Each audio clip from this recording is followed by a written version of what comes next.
Hey guys, welcome back. Today we're going to be talking about why we get the equations we get for converting from Cartesian to spherical coordinates. So these are the four general equations that you typically will see when you're trying to convert back from Cartesian to spherical. And so I thought it would be a nice little video for us to actually show where these equations come from. So I'm going to do it in the order that you see listed right here. So the first thing is we're going to construct yz is equal to rho cosine phi. And so first thing I'm going to do is draw what they actually are. So this is going to be my rho, a distance from the origin out in space. And then we're going to create ourselves a little angle here. This is phi. And then we're going to call this z, because this is the axis. And then we're going to go ahead and call this distance our radius, our r. And so what we're going to now do with these problems is, if I'm just asking you simply to find the cosine of phi, then it would be the adjacent side all over the hypotenuse. And if we were to rewrite this by multiplying both sides by p, then we would get that z is actually equal to rho cosine of phi. So with the same picture here, we are actually going to use Pythagorean theorem, and we're going to get that z squared plus r squared is equal to rho squared. And so, again, we've learned back when we were looking at cylindrical coordinates that x squared plus y squared is equal to r squared. So we can go ahead and rewrite r squared as this. And then we get that rho squared is equal to, just rewriting these back, x squared plus y squared plus z squared. And that means that p would be equal to the square root of the sum of each of these coordinates.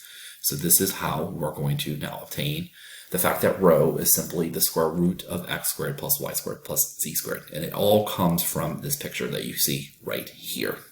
Okay, so now let's actually get to these two right here. So how we derived x is very similar to how we derived y. So the first thing we're going to do is we're going to say now that the sine of phi is going to be equal to the opposite side, which is r over our rho. And so we can go ahead and rewrite this really quickly as rho times sine of phi is equal to r. Now, the same problem that we're going to do here is for these two, we're going to multiply both sides here by cosine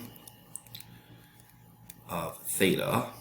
The reason that we're doing this is you guys learned back with polars that x is equal to r cosine of theta. So that means if I can multiply both sides by cosine of theta, then I can get that this right hand side now becomes x, and now we have rho sine phi cosine of theta. And you can do the exact same thing with this and now multiply both sides by sine of theta, because again, you guys have learned back in good old polars, or actually even just SOHCAHTOA, that y is equal to r sine of theta. So you can now say that y is equal to rho sine phi sine theta. And just so everyone's clear, and I'm sure most people already know this, that how do we get these very basic equations? So this goes back to good old trigonometry. If I give you theta, and I give you the fact that this is y, this is x, and this is r, then you can say that cosine of theta is going to be the adjacent side over the hypotenuse. And if I rewrite this, then I get exactly what we used right here, right? That r cosine theta is equal to x.